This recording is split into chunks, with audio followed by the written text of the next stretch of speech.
Chicago, 1932. The city was a living contradiction, glamorous and grim, dazzling and deadly. Under the shadow of the elevated train tracks, a black Packard rolled through the rain-slicked streets, its headlights slicing through the fog like twin blades. Inside, Special Agent Eliot Ness sat in silence, his eyes fixed on the city that never slept, not even for the law. At 33, Ness had already made a name for himself that echoed through every speakeasy and smoke-filled backroom in Chicago. His reputation was a double-edged sword. To some, he was a hero, the incorruptible leader of the untouchables, the man who brought down Al Capone. To others, he was a menace, a relentless pursuer who wouldn't rest until every last criminal in Chicago was behind bars or in the ground. But tonight, Ness wasn't chasing Capone. He was chasing a ghost. Thunder cracked overhead as he adjusted his fedora. The rain hammered against the roof of the car, drowning out all other sounds except for the persistent ticking of his pocket watch. Time was running out. He could feel it in his bones. "We're here, sir," said Sean Malone, his most trusted agent, bringing the car to a stop. Ness nodded, steeling himself for what was to come. A week earlier, a mysterious ledger had surfaced, rumored to contain the names of every crooked politician, cop, and businessman in Chicago. The ledger's owner, a shadowy figure known only as the accountant. Ness knew that if the ledger fell into the wrong hands, Chicago would descend into chaos. But if he could get it first, he might finally clean up the city for good.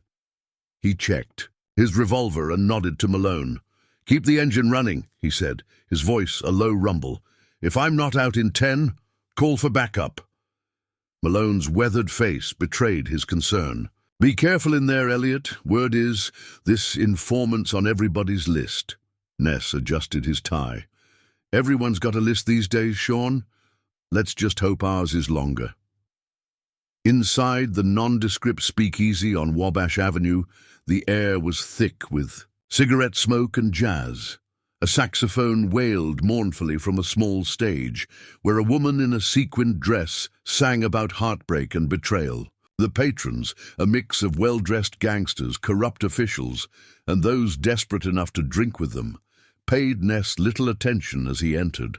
They were too busy forgetting their own sins. Ness flashed his badge at the bartender, who gave a nervous nod and pointed toward a back room with trembling fingers. Ness moved quickly, his senses sharp, years of law enforcement honed into instinct. In the dimly lit room behind a threadbare curtain, a man in a pinstripe suit sat at a table, a battered briefcase at his feet. Sweat gleamed on his forehead, despite the cool air. "You Ness?" the man asked, his voice barely above a whisper. His eyes darted around the room like trapped animals. "That's right," Ness replied, taking a seat opposite him. The chair creaked beneath his weight. "Thomas Donovan? I presume?" The man flinched at the sound of his name. "Keep it down," he hissed. "These walls have ears, and those ears report to people who'd kill us both for what I'm about to give you." Ness studied Donovan carefully.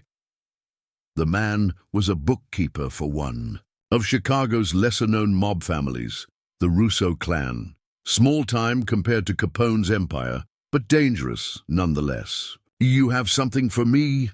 Donovan slid the briefcase across the table. His hands shook. "This is bigger than Capone," he said.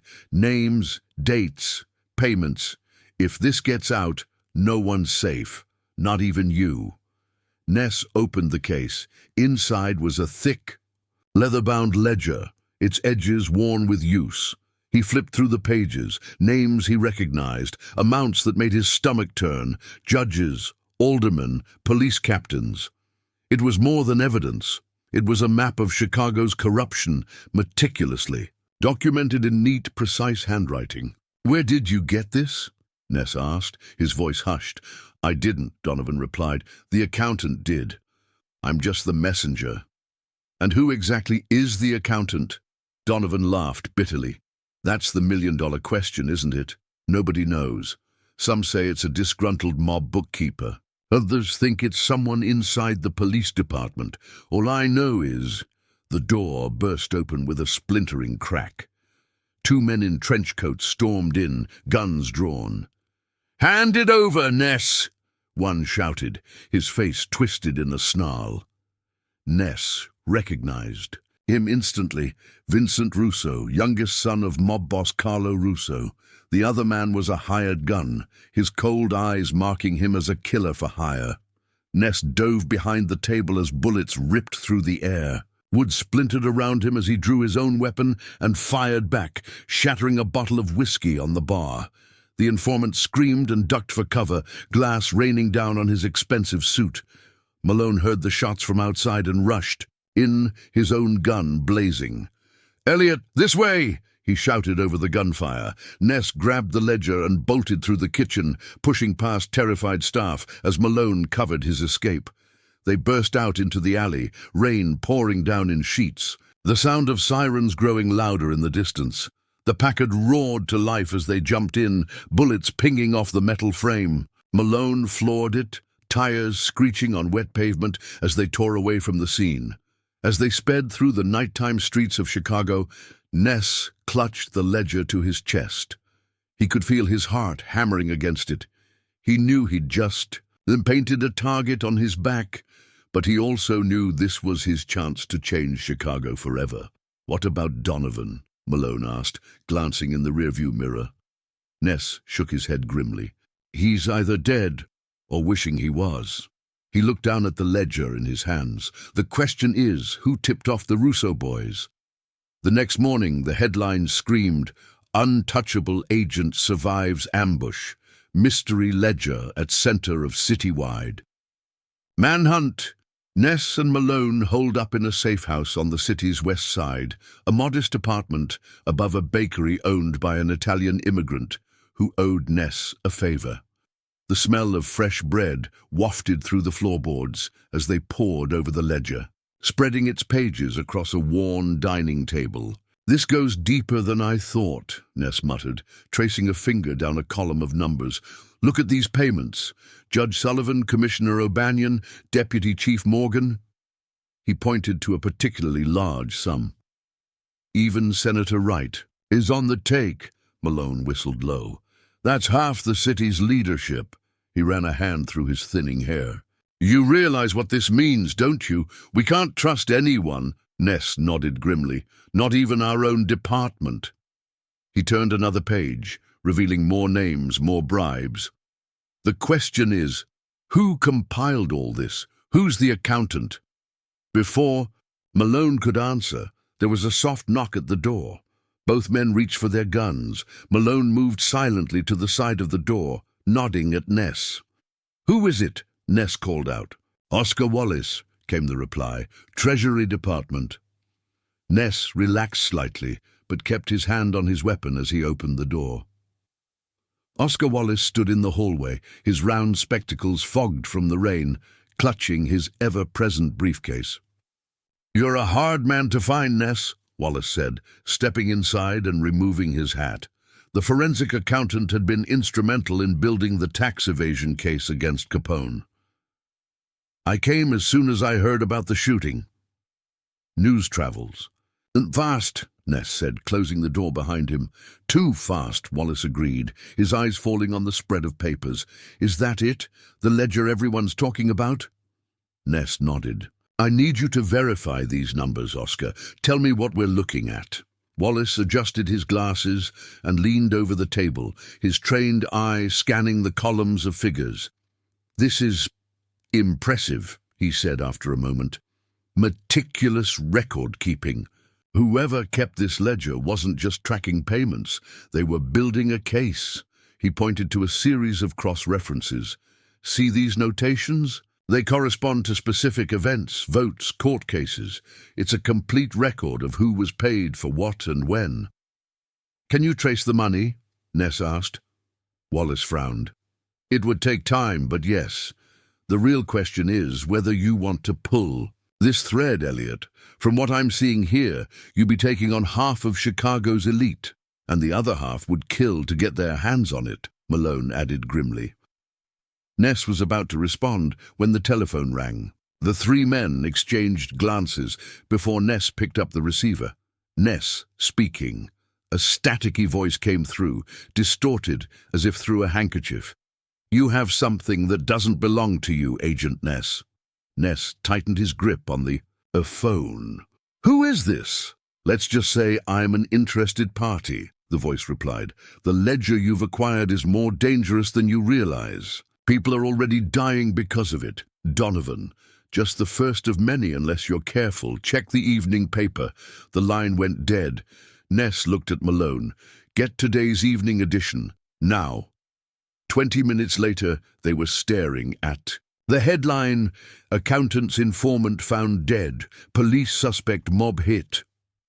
According to the article, Thomas Donovan had been found in an alley 3 blocks from the speakeasy, shot execution style. But the detail that chilled Ness to the bone was the reporter's description.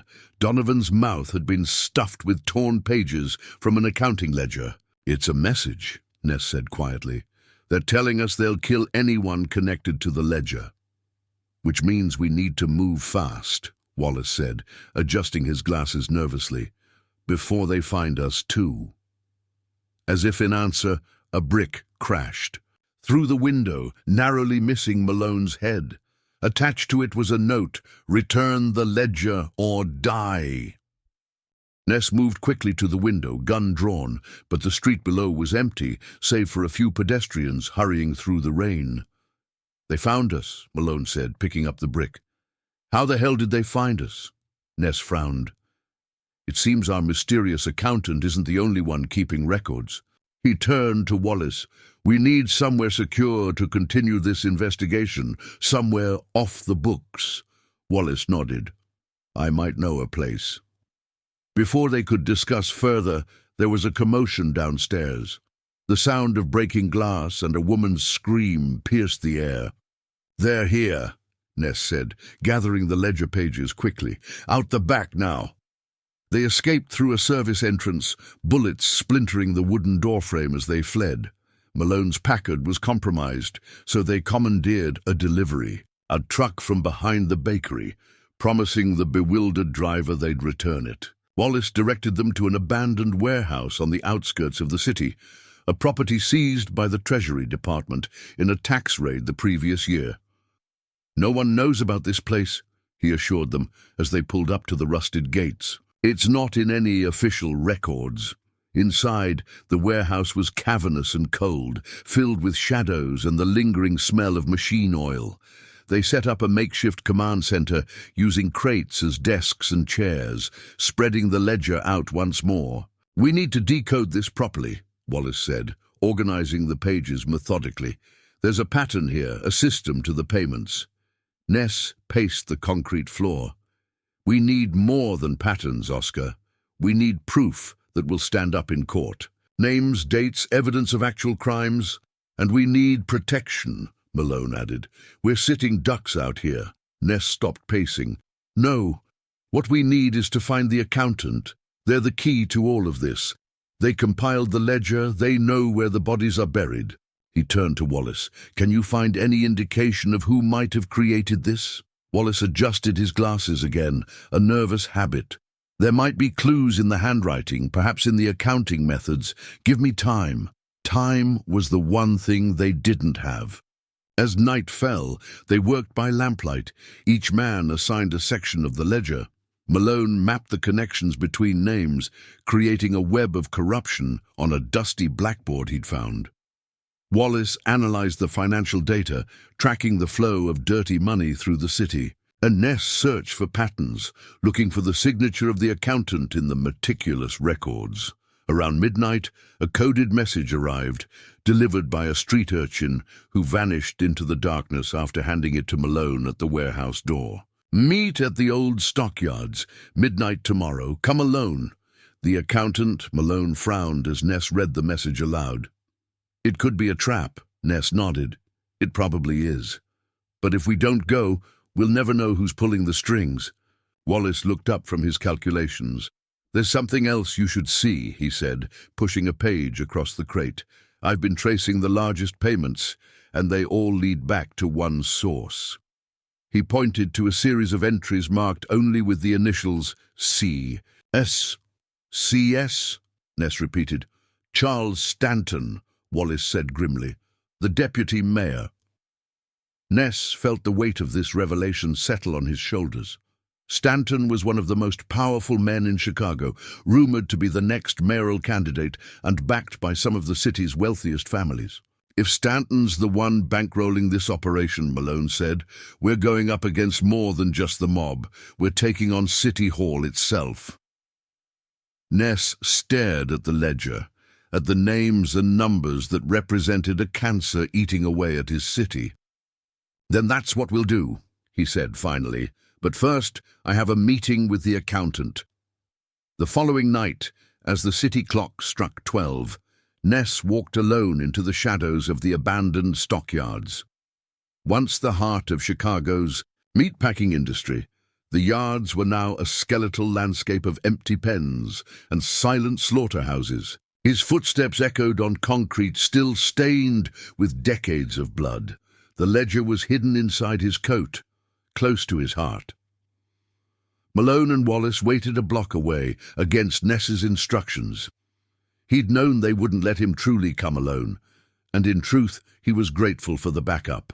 The moon broke through the clouds, casting long shadows across the empty yards. Shapes moved in the darkness, watchful, waiting. Ness kept his hand near his holster, eyes scanning the gloom. "That's far enough," a voice called out, echoing strangely through the empty pens. The speaker remained hidden. Ness stopped, stood his ground. "You wanted to meet, here I am." "Do you have it?" the voice asked. It was disguised, filtered through something that made it impossible to identify. "I have the ledger," Ness confirmed. "What I don't have is a reason to hand it over to you." A soft laugh echoed through the darkness. "You're in over your head, Ness. That ledger is a death sentence for anyone who possesses it. Hand it over, and maybe you walk out of here alive." Ness squared his shoulders. "I didn't come this far to back down now. Chicago deserves better than this." He glanced around, trying to locate the speaker. "Show yourself. Let's talk, face to face." "I don't think so," the voice replied. "But I will give you a warning. Deputy Mayor Stanton knows you have the ledger. He's calling in every favor, hiring every gun. By sunrise, the price on your head will make Capone's bounties look like pocket change." "Why should I believe you?" "Because I'm the one who compiled the evidence against him," the voice said. "I've been tracking Stanton's operation for years. The ledger is my life's work." Ness took a step forward. "Then why not bring it to the authorities? Why all the cloak and dagger?" "Because the authorities are part of the problem," the voice snapped. "How many names in that ledger belong to your fellow agents, Ness? How many judges? How many prosecutors?" Before Ness could respond, a shot rang out from somewhere in the darkness. Ness dove for cover behind a concrete barrier as more shots followed, bullets pinging off metal and concrete around him.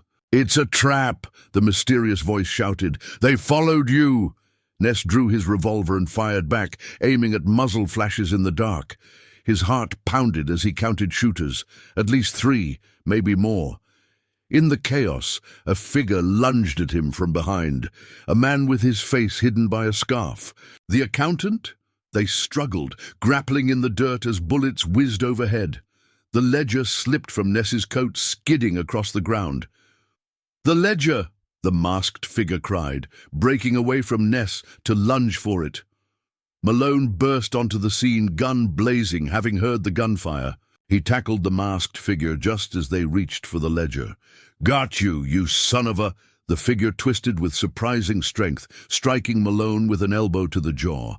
Ness scrambled for the ledger, grabbing it just as the masked figure broke free from Malone's grip. For a brief moment, Ness found himself face to face with the accountant, close enough to see the eyes behind the mask. Cold, calculating, and strangely familiar. Then the figure was gone, disappearing into the shadows as police sirens wailed in the distance. "You okay?" Ness asked, helping Malone to his feet. Malone rubbed his jaw. Been better. Who the hell was that? Ness stared into the darkness where the accountant had vanished. I don't know, he said slowly, but I've seen those eyes before. Back at the warehouse, Wallace was beside himself with worry. I thought you were dead, he said, as Ness and Malone stumbled in, dirty and bloodied but alive. When I heard the shooting, we're fine, Ness assured him, placing the ledger back on the makeshift table. But we've got a new problem. Stanton's men were waiting for us. They knew about the meeting. How? Wallace asked. Ness shook his head. That's what I'd like to know. The only people who knew were in this room. An uncomfortable silence fell as the three men looked at each other. You think one of us is a rat? Malone asked, his voice hardening. I don't know what to think anymore, Ness admitted, but someone's always one step ahead of us. He described the encounter with the masked figure, the accountant, and the familiar eyes he couldn't place. Did you get any impression? Wallace asked. Man? Woman? Hard to say, Ness replied. Medium build, strong. Could be either. He rubbed his temples, fighting exhaustion. Whoever it is, they claim to have been tracking Stanton for years. Wallace adjusted his glasses. That narrows it down. Not many people would have the access and the skills to compile this kind of financial record. Ness nodded. And the grudge to go with it. He turned to a fresh page in the ledger, studying the meticulous handwriting. Something nagged at him, a memory just out of reach. Malone interrupted his thoughts. We've got another problem.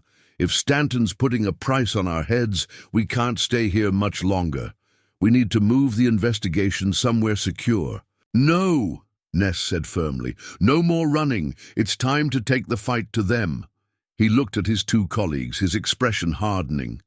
Tomorrow, we pay a visit to Deputy Mayor Stanton, directly. Wallace blanched. That's suicide, Eliot. The man practically owns the city. Exactly, Ness replied, which is why he'll never expect us to walk right through his front door. City Hall loomed over Chicago like a fortress, its neoclassical facade a monument to power and authority. Ness walked up the marble steps alone, dressed in his finest suit, the ledger concealed in a leather portfolio. Malone and Wallace had taken positions nearby, Malone across the street at a newspaper stand, Wallace in a cafe with a clear view of the entrance. Inside, the grand lobby echoed with footsteps and hushed conversations. Civil servants and politicians hurried about their business, none giving Ness a second glance. He approached the reception desk, badge at the ready. Special Agent Eliot Ness. To see Deputy Mayor Stanton, he announced. Tell him it's about Thomas Donovan. The receptionist, a young woman with sharp eyes, picked up the telephone. After a brief conversation, she nodded. 4th floor, end of the hall. His secretary will meet you. The elevator ride felt longer than it should have. Ness used the time to steady his nerves, to prepare for the confrontation ahead. As the doors opened, he found himself face to face with a stern-looking secretary and two men who were clearly security rather than administrative staff. Agent Ness, the secretary said coldly. The deputy mayor has a very busy schedule, but he's agreed to give you 5 minutes. Ness nodded, following her down a wood-paneled hallway lined with paintings of Chicago's past mayors. The security men fell in behind him, their footsteps heavy on the polished floor. Charles Stanton's office was a testament to power and wealth. Oak-paneled walls, leather furniture, and a view of the city that made it seem as though all of Chicago was beneath. Him, the man himself, sat behind a massive desk, a cigar smoldering in an ashtray beside him. At 56, Stanton was still an imposing figure, tall, broad-shouldered, with a shock of silver hair and piercing blue eyes. He rose as Ness entered, dismissing the secretary and security with a wave of his hand. "Agent Ness," he said, his voice cultured and controlled. "What an unexpected pleasure. I followed your career with interest. Your work on the Capone case was impressive." He gestured to a chair. "Please sit." Ness remained standing. "I prefer to stand, thank you." Stanton raised an eyebrow, then shrugged and returned to his seat. "As you wish. Now, I understand you wanted to discuss Thomas Donovan. A tragic business that, another victim of this city's criminal element." "That's one way of putting it," Ness said evenly. "Another would be that he was silenced for what he knew." "And what exactly did he know, Agent Ness?" Ness placed the portfolio on the desk and opened it, revealing the ledger. "Everything, Mr. Stanton. Every bribe, every payoff, every corrupt deal in this city for the past decade." He tapped a page where Stanton's initials appeared repeatedly. "Including yours." For a moment, Stanton's composed facade cracked, a flicker of something, fear, anger, crossing his face. Then the mask was back in place, his smile thin and dangerous. "That's a very serious accusation, Agent Ness. One that could end your career. Or worse." "It's not an accusation," Ness replied. "It's evidence. Evidence that will be presented to a grand jury unless you cooperate." Stanton leaned back in his chair, studying Ness with cold calculation. "Cooperate? You think you can blackmail me, Agent Ness?"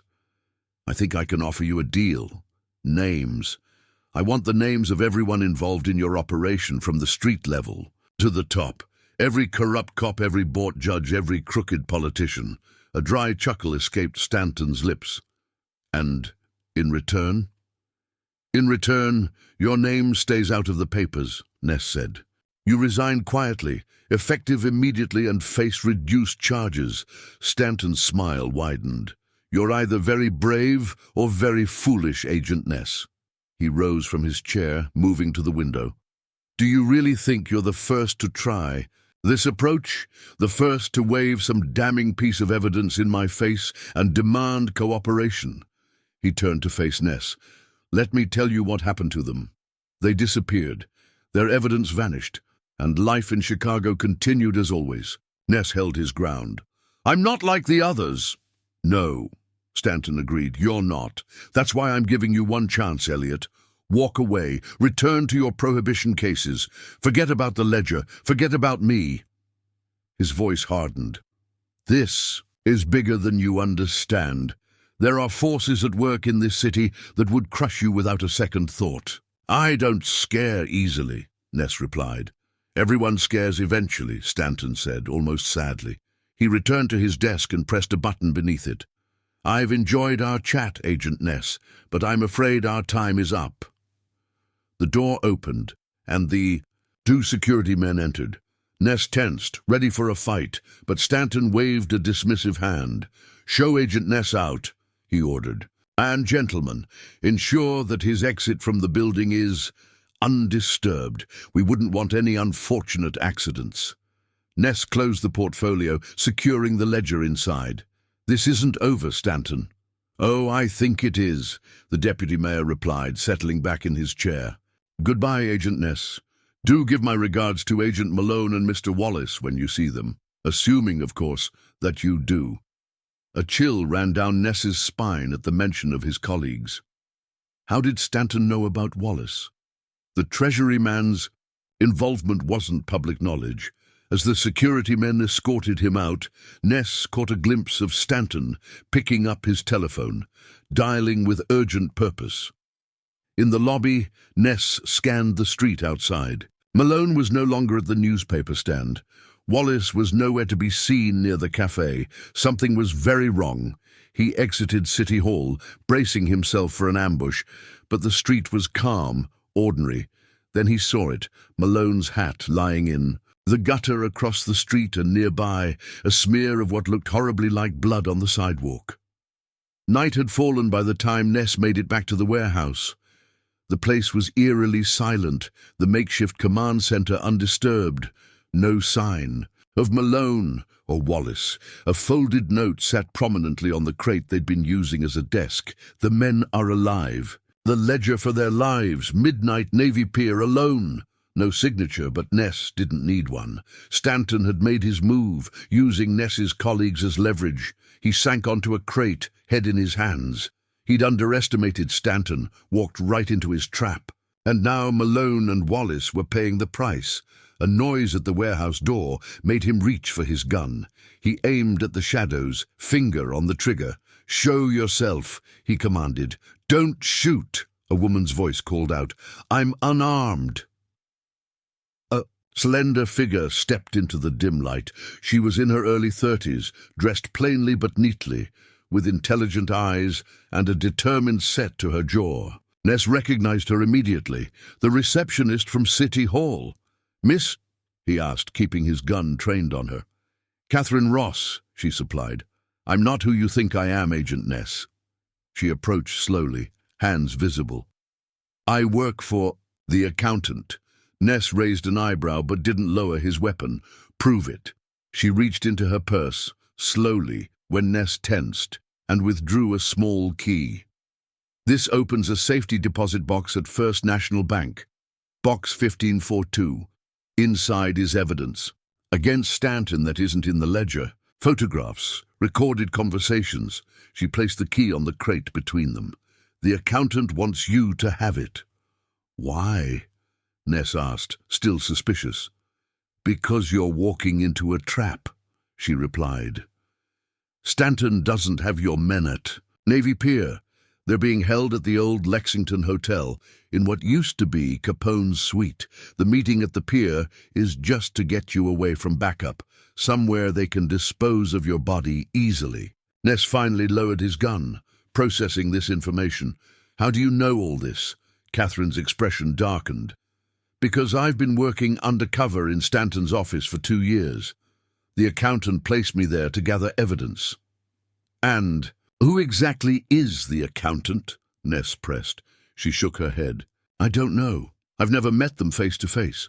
All communication is through coded messages, dead drops." She glanced at her watch. "I need to go before I'm missed. But be careful, Agent Ness. Stanton is just the public face. There's someone else pulling the strings, someone even more dangerous. Who?" "I don't know their name," she admitted, "but in Stanton's private correspondence they're referred to only as the Judge." After she left, Ness sat in the dim warehouse, turning the key over in his hands. The Judge, a new player in a game that kept growing more dangerous by the hour. He checked his watch. 9 o'clock, 3 hours until the supposed meeting at Navy Pier. Time enough to verify Catherine's story and plan a rescue. But first, he needed to check the safety deposit box. First National Bank was closed for the day, but Ness had built enough goodwill with Chicago's legitimate businesses to earn himself access after hours. The bank manager, a nervous man named Holloway, led him through the silent marble halls to the vault. "Highly irregular, Agent Ness," Holloway muttered as he worked the combination. "Highly irregular indeed. I appreciate your cooperation," Ness replied. "This won't take long." Inside the massive vault, rows of safety deposit boxes lined the walls. Holloway located box 1542 and used his master key along with Catherine's key to open it. "I'll give you privacy," the manager said, stepping outside the vault. Ness opened the box and found exactly what Catherine had promised. Photographs of Stanton meeting with known criminals, transcripts of recorded conversations discussing bribes and threats, and most damning of all, a list of murders ordered by the deputy mayor, complete with dates and payments to the killers. But there was something else in the box, a personal notebook, much smaller than the ledger, filled with the same meticulous handwriting.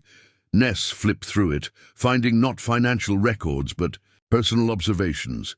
It was a diary of sorts, recording the accountant's investigation. The final entry caught his eye. Ness has the ledger now. He doesn't realize yet that it's not just evidence. It's a death warrant. The judge has ordered Stanton to retrieve it at any cost. They're scared, and scared men are dangerous. I've spent 10 years building this case, sacrificed everything. I won't let it fall apart now. If Ness fails, I'll have to take more direct action. May God forgive me for what I must do. The entry was signed with a single letter, J.J.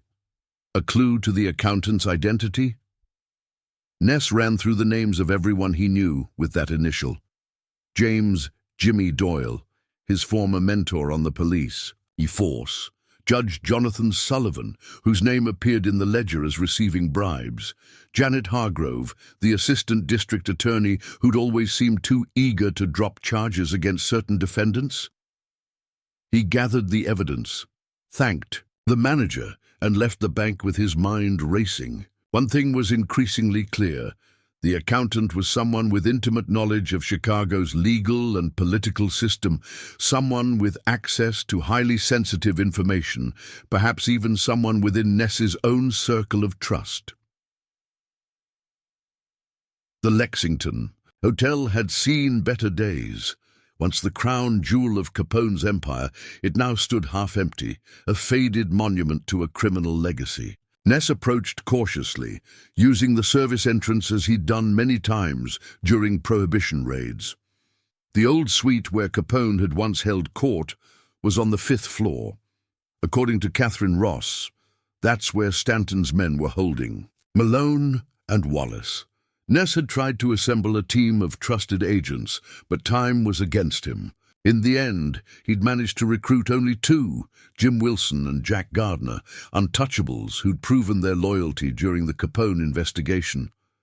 "Remember," Ness whispered as they climbed the service stairs, "Stanton thinks I'm at Navy Pier. We have the element of surprise, but it won't last long." The hallway on the 5th floor was dimly lit, the carpet worn and stained. 2 guards stood outside the suite, looking bored but alert. Wilson and Gardner took positions at opposite ends of the hall while Ness approached directly, badge out.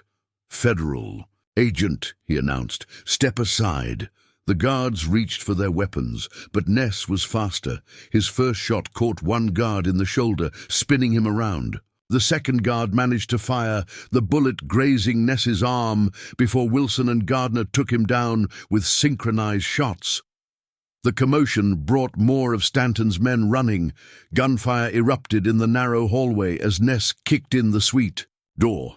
Inside, he found Wallace tied to a chair, beaten and bloodied but alive. Malone was nowhere to be seen. "Oscar," Ness said, cutting him free. "Where's Sean?" Wallace coughed, blood speckling his lips. "They took him. Said they needed insurance." His voice was weak, his glasses shattered. "Stanton. He was here. He's not who you think, Eliot." Outside, the gunfight intensified. Wilson shouted from the hallway, "We need to move, boss." More coming up the stairs. Ness helped Wallace to his feet. "Can you walk?" The accountant nodded weakly. "Just get me out of here." They made their retreat down the fire escape, bullets pinging off the metal steps around them.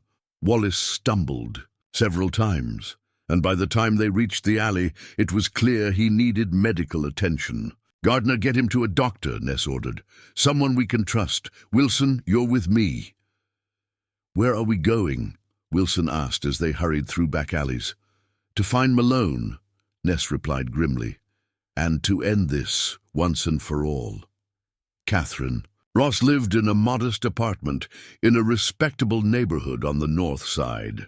Ness waited until nearly 2 in the morning before knocking on her door. She answered quickly, as if she'd been expecting him, dressed in a robe and looking tense. "You're hurt," she said, noticing the bloodstain on his sleeve. "Just a graze," he replied. "I need your help, Miss Ross. Stanton still has one of my men." She ushered him inside, checking the hallway before closing the door. "I heard about the shooting at the Lexington. The whole city's talking about it." She gestured for him to sit. "Let me look at that arm." As she cleaned and bandaged the wound, Ness studied her. "How deep are you in Stanton's organization?" "Deep enough to know his schedule, his habits," she replied, focused on her task. "Not deep enough to know all his secrets." "Do you know where he might take a prisoner? Somewhere secure, off the books," she thought for a moment. "There's a hunting lodge in Wisconsin. Stanton uses it for sensitive meetings. It's remote, heavily guarded." "Too far," Ness muttered. "Stanton wouldn't leave. The city, not with everything falling apart." He winced as she tightened the bandage. What about here in Chicago? Does he have a safe house? Catherine's hands stilled. There's a warehouse on the south side, part of his import business. I've heard him mention it as a place to store problems until they can be resolved. Ness caught the euphemism. An address. She wrote it down for him. But you can't go alone, Agent Ness. Stanton will have it guarded. I won't be alone, he assured her, and guards can be dealt with. He stood, testing his arm. Thank you, Miss Ross. She caught his sleeve. Be careful. If Stanton suspects I've helped you... He won't, Ness promised. One more thing. The accountant's diary mentioned someone called the Judge. Any idea who that might be? A shadow crossed her face. I've heard Stanton mention that name, always with fear. Whoever the Judge is, Stanton answers to them. She hesitated. There's something else you should know. Judge James Doyle has been calling Stanton's office, asking about you. Ness froze. Jimmy Doyle? My old mentor? She nodded. He's been very insistent about finding you. The pieces were starting to fit together in Ness's mind, forming a picture he didn't want to see. I need to go, he said abruptly. Stay somewhere. Safe tonight, not here. As he left her apartment, Ness's thoughts were in turmoil. Jimmy Doyle had been his mentor, the man who'd shaped his career in law enforcement. Could he be involved in this? Could he be the accountant, or worse, could he be the judge? One name kept repeating in his mind, J. The single-letter signature in the diary. J for James, J for Jimmy, J for Judge. The warehouse on the south side was dark and seemingly abandoned when Ness and Wilson arrived. No guards visible, no signs of activity. It felt wrong. I don't like this, boss, Wilson whispered as they approached. It's too quiet. Ness nodded, gun drawn. Stay sharp. They entered through a side door, finding themselves in a vast space, filled with shipping crates and the lingering smell of fish. The import business was a front, but a convincing one. A noise from the back office caught their attention, a muffled groan. Ness signaled to Wilson, and they moved forward cautiously, covering each other. The office door was ajar, a sliver of light spilling into the warehouse. Ness peered through the gap and saw Malone tied to a chair, his face bruised and bloodied, but his eyes alert. Standing over him was Charles Stanton, elegant even at this hour, and beside him Ness's heart sank. Judge James Doyle. You're running out of time, Malone, Stanton was saying. Tell us where Ness took the ledger and this can end. Malone spat blood onto Stanton's polished shoes. Go to hell, Stanton sighed, turning to Doyle. He's as stubborn as his boss. Doyle, a tall, imposing man in his 60s, with steel-grey hair and the weathered face of someone who'd seen too much, nodded grimly. Eliot trained him well. He moved closer to Malone. Sean, be reasonable. The ledger won't change anything. Chicago is what it is. Men like us just keep the balance. Men like you are the disease, Malone growled. Doyle's expression hardened. He drew a revolver from his coat. I've always respected loyalty, Sean, but sometimes loyalty to the wrong cause can be fatal. Ness had seen enough. He kicked the door open, gun aimed at his former mentor.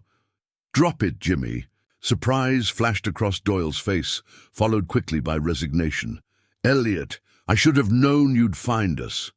Wilson entered behind Ness, covering Stanton, who raised his hands slowly. Untie him, Ness ordered, gesturing to Malone. Stanton moved to comply, but Doyle remained still, the gun still in his hand. You don't understand what you're doing, Eliot. This goes beyond Stanton, beyond the ledger. There are forces at work in this city. Save it, Ness interrupted. I've heard enough about these mysterious forces. All I see are corrupt men hiding, behind excuses. His voice hardened. Now drop the gun, Jimmy. Don't make me shoot you. For a moment, the tension in the room was unbearable. Then slowly, Doyle lowered his weapon. As Stanton untied Malone, Ness kept his eyes on Doyle. I trusted you, he said quietly. You taught me everything I know about being a lawman. "And you learned well," Doyle replied. "Too well." He sighed deeply. "The world isn't black and white, Eliot. Sometimes, to maintain order, certain compromises must be made." "Compromises?" Ness echoed incredulously. "Is that what you call murder, extortion, corruption?" "I call it reality," Doyle snapped. "You think bringing down Stanton changes anything? There will be another Stanton tomorrow and another after that." "Not if we keep fighting," Ness countered. Malone, now free, stood shakily, rubbing his wrists. "You're the judge," he said to Doyle. "You're the one running this whole operation." A thin smile crossed Doyle's face. "A simplistic view, but essentially correct. Someone needs to maintain the balance in this city to ensure that the various interests don't tear Chicago apart." "By taking bribes?" "By ordering murders?" Ness asked. "By maintaining control," Doyle corrected. "The ledger threatens that." "Control? It must be destroyed, Eliot, for the good of the city." Ness shook his head. "The ledger goes to the grand jury, Jimmy, along with you and Stanton." Doyle's expression darkened. "I'm sorry to hear that." His hand moved slightly, and Ness caught a glint of metal, a second gun hidden in his sleeve. What happened next seemed to unfold in slow motion. Doyle raised the hidden weapon. Wilson shouted, a warning. Ness and Malone both fired simultaneously. Doyle jerked backward, red blossoming on his chest, surprise etched on his face as he collapsed. In the confusion, Stanton made his move, grabbing a gun from a desk drawer. He fired wildly, the bullet catching Wilson in the leg. Malone returned fire as Ness tackled Stanton to the ground, disarming him with a painful wrist lock. "It's over," Ness said, handcuffing the deputy mayor. Stanton laughed bitterly. "It's never over, Ness. Not in Chicago." Dawn broke over Chicago, painting the city in shades of gold and pink. Ness stood at the window of his office, watching the city come to life. Behind him, the ledger lay open on his desk, alongside the accountant's diary and the evidence from the safety deposit box. A knock at the door interrupted his thoughts. Malone entered looking exhausted, but determined. "Wallace is going to make it," he reported. "Doctors say he'll need time, but he'll recover." "And Wilson, clean wound through the calf. He'll be back on his feet in a few weeks." Malone poured himself a cup of coffee from the pot on the sideboard. "What about Stanton?" "Singing like a canary," Ness replied. "Naming names, dates, amounts, anything to save his own skin." Malone nodded. And Doyle, a shadow crossed Ness's face. Dead before the ambulance arrived, he turned from the window. "I still can't believe it, Sean. Jimmy Doyle, the judge, the man who taught me everything about upholding the law. Maybe that's why he was so effective," Malone suggested. "He knew exactly how to stay one step ahead of men like us." Ness returned to his desk, flipping through the accountant's diary. "There's still one piece missing," he said. "If Doyle was the judge, who was the accountant?" Before Malone could respond, the telephone rang. Ness answered, listened for a moment, then hung up with a troubled expression. "What is it?" Malone asked. "Catherine Ross is dead," Ness said grimly. "Found in her apartment an hour ago. Single shot to the head." Malone swore softly. "Stanton's men." "Probably," Ness agreed. "Tying up loose ends." He ran a hand through his hair. "We need to move quickly. The grand jury convenes this afternoon. I want every piece of evidence ready, every witness protected." As they prepared the case, Ness couldn't shake the feeling that they were still missing something important. The accountant's identity nagged at him. Catherine had claimed not to know who it was, but her information had proven reliable. Could she herself have been the accountant? It seemed unlikely. She lacked the financial expertise evident in the ledger. The grand jury convened at 2 o'clock in the courthouse downtown. Ness presented the evidence methodically, building a case that would be impossible to ignore. Stanton testified, implicating dozens of officials, businessmen, and criminals in a vast conspiracy of corruption. As the proceedings wound down, a court officer approached Ness with a note. "Meet me at the old church on Wells Street. 8 p.m. Come, alone." The accountant. The church on Wells Street had been abandoned for years, its congregation having moved to a newer building uptown. Stained glass windows, broken and boarded, filtered the last rays of the setting sun in multicolored patterns across dusty pews. Ness entered cautiously, gun drawn. The nave was empty, silent except for the distant sounds of the city outside. "Hello, Eliot," a voice called from the shadows near the altar. Ness aimed his weapon at the voice. "Show yourself." A figure stepped into a shaft of colored light. Oscar Wallace. The Treasury accountant looked haggard, his face still bruised from his ordeal, but his eyes were clear and determined. "Oscar?" Ness lowered his gun slightly. "What are you doing here? You should be in the hospital." Wallace smiled thinly. "I signed myself out. There's something you need to know." He approached slowly, his movements stiff with pain. "I'm the accountant, Eliot." Ness stared at him, stunned. "You? But how? Why?" Wallace gestured to a pew, sitting gingerly. "It started during the Capone investigation," he explained. "While tracking his finances, I discovered connections to other operations, other powerful men. Doyle approached me, offered me a place in his organization. When I refused, he threatened me." His expression hardened. "So I began keeping records. Every transaction, every bribe, every payoff, building a case that no one could ignore or suppress." "Why not come forward earlier?" Ness asked, holstering his weapon and sitting beside Wallace. "Because I needed proof that would stand up in court," Wallace replied. "And because I needed someone I could trust to present that proof, someone incorruptible." He looked directly at Ness. "You?" Ness shook his head in disbelief. "All this time, the coded messages, the meetings with Catherine." "Catherine was my assistant," Wallace confirmed. "She helped me gather information, place the ledger where Donovan would find it, knowing he'd bring it to you." Grief flashed across his face. "I never meant for her to die." "Why tell me now?" Ness asked. Wallace pulled a small notebook from his coat, identical to the one from the safety deposit box. "Because there's more, Eliot. More names, more corruption, reaching all the way to the state capitol. My work isn't finished." He handed the notebook to Ness. "But my part in it is. I'm leaving Chicago tonight. It's not safe for me here anymore." Ness took the notebook, feeling its weight, not just physical, but the weight of responsibility it represented. "What do you want me to do with this?" "What you always do," Wallace said with a tired smile. "The right thing."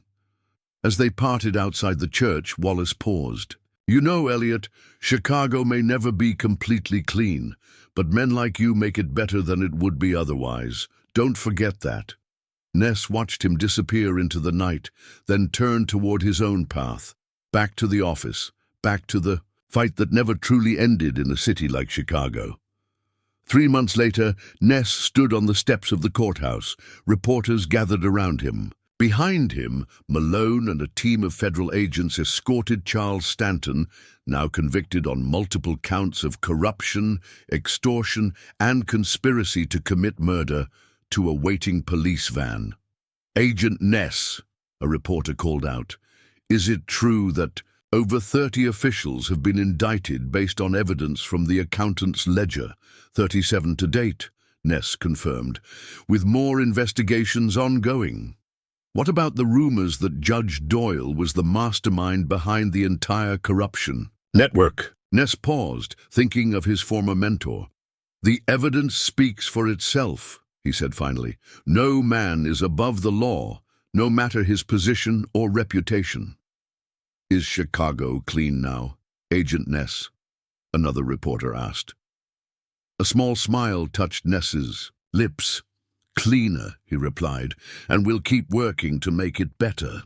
As the press conference ended and the crowd dispersed, Malone joined Ness on the steps. Wallace sent a postcard, he said quietly. Postmarked from Arizona. No return address. Ness nodded. Good. Let him have his peace. They walked down the steps, together, into a city that still held darkness in its shadows, but also glimmers of light they had helped to create. What now?